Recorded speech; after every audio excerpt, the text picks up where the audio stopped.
Para poder hablar de la Biblia, es necesario mencionar que esta es un conjunto de 66 libros, los cuales se han escrito en un periodo aproximado de 1500 años, con más de 40 autores.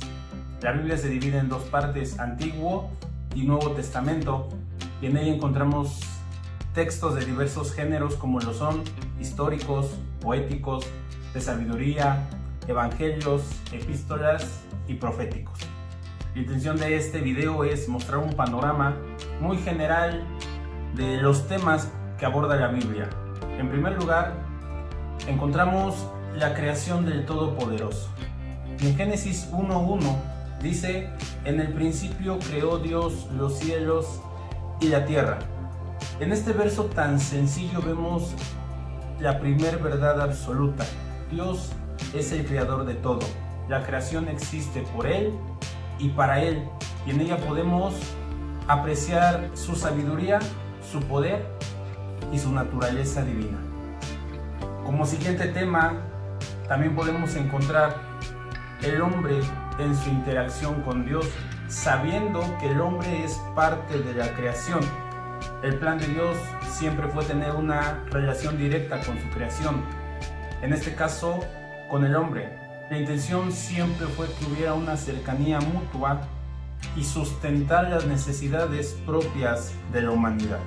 En Génesis 2, versos 15 al 17 dice: tomó pues Jehová Dios al hombre y lo puso en el huerto de Edén para que lo labrara y lo guardase.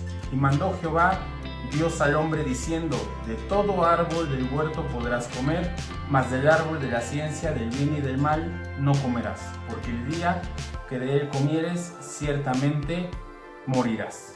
Se puede ver claramente la interacción y la relación de Dios con el hombre. Como tercer lugar, la Biblia también habla del pecado en su relación con el mundo espiritual y material. Romanos 5:12 escribe: por tanto, tal como el pecado entró en el mundo por un hombre y la muerte por el pecado, así también la muerte se extendió a todos los hombres, porque todos pecaron. El Dios Santo hizo su creación sin mancha, no existía pecado, pero cuando el pecado entró al mundo por causa de la desobediencia, no solamente afectó a ese hombre que estaba pecando, afectó a todos los seres humanos, pero también afectó la tierra. Llegó el sufrimiento, llegó el dolor, llegó la frustración. Este impacto fue sobre toda la creación, de manera que la relación con Dios y su interacción, que en un inicio existía, se perdió. El siguiente tema es la revelación de un solo Dios vivo y verdadero. El pecado condenó a la humanidad a una separación de Dios, una separación tan grande que llegó a verse reflejada en las generaciones como un desconocimiento de Dios. Por tal razón, el mismo Dios tuvo que intervenir de infinidad de maneras para revelarse a la humanidad como único y verdadero Dios. Hebreos 1, versos 1 al 2 dice: Dios, habiendo hablado hace mucho tiempo, en muchas ocasiones y de muchas maneras a los padres por los profetas, en estos últimos días, nos ha hablado por su Hijo, a quien constituyó heredero de todas las cosas, por medio de quien hizo también el universo. Dios no se iba a quedar con un plan arruinado por el pecado. Dios no iba a detener su propósito, a pesar de que el pecado hubiera contaminado al hombre y al mundo entero, en la parte física y en la parte espiritual. Entonces, lo que hace Dios es revelarse de muchas maneras, pero también revelarse por medio de su Hijo Jesucristo. Otro tema muy importante que aborda la Biblia es la promesa de un Salvador.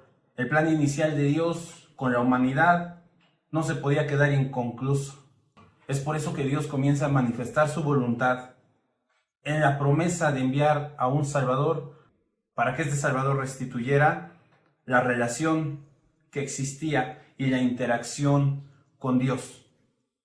Esta interacción y esta relación que había sido rota por causa del pecado. Esa promesa se expresa en Hechos 13, versos 22-23. Cuando lo quitó, les levantó por rey a David, del cual Dios también testificó y dijo: he hallado a David, hijo de Isaí, un hombre conforme a mi corazón, que hará toda mi voluntad. De la descendencia de éste, conforme a la promesa, Dios ha dado a Israel un Salvador, Jesús. Una promesa que fue profetizada y con el pasar del tiempo cumplida. Un tema más que no podemos dejar atrás es el desarrollo de la gracia de Dios en la redención. Aquí la pregunta era: ¿cómo el hombre podía tener acceso a una restauración si tenía una naturaleza corrompida? La respuesta a la pregunta es gracia. Por medio de la gracia, es decir, verdaderamente no lo merecemos, pero Dios lo da aún sin merecerlo, porque es fiel a su promesa y su plan, como lo dije hace un momento, no puede ser detenido. Solo es necesario creer, como lo expresa Gálatas 3:22, para que la promesa que es por fe en Jesucristo fuera dada a todos los que crean. Es decir, el único límite entre nuestra restauración con Dios es poder creer.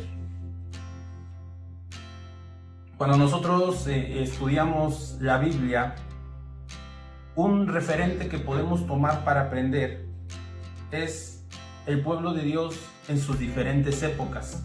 Si se hace una cronología del pueblo de Dios, principalmente vamos a encontrar que todo inicia con una relación directa con Él, en Huerto de Edén, seguido de la caída del hombre en pecado. Esto rompe la interacción con Dios y lleva a formar un pueblo en decadencia espiritual.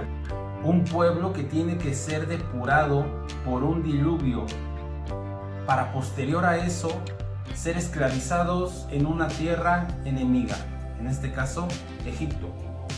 Vagar en el desierto y luchar hasta conquistar la tierra que Dios les dio, y a causa de su iniquidad y soberbia ser en múltiples ocasiones conquistados por pueblos enemigos. Un pueblo al que Dios tuvo que mandar profetas y jueces con el claro mensaje de arrepentimiento, con el claro mensaje de voltea a ver a Dios. Cada que Dios les daba una victoria, el pueblo terminaba alejándose de Él de manera repetitiva, hasta que fueron conquistados y exiliados de sus tierras.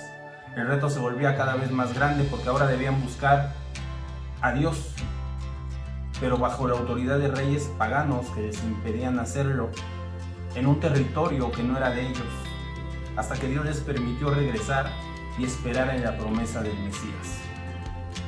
¿Cómo se consuma este plan? Es el siguiente tema, la consumación del plan divino. Pues en Apocalipsis 21:4 expresa: Él enjugará todas las lágrimas de sus ojos y ya no habrá muerte, ni habrá más duelo, ni clamor, ni dolor, porque las primeras cosas han pasado. El día del Señor, en su segunda venida, cuando el plan divino sea consumado, todo se cumplirá como dicen las Escrituras. Jesús fue parte del plan de Dios para poder restaurar lo que se había perdido. Aceptar a Jesús y creer con fe nos hace recibir por gracia lo que en un inicio era nuestro, pero fue arrebatado. Algo que nosotros mismos como humanidad cedimos. A manera de conclusión, solamente quiero decir que la Biblia no trata de comprobar la existencia de Dios. La Biblia afirma que Dios existe y que recompensa a los que lo buscan.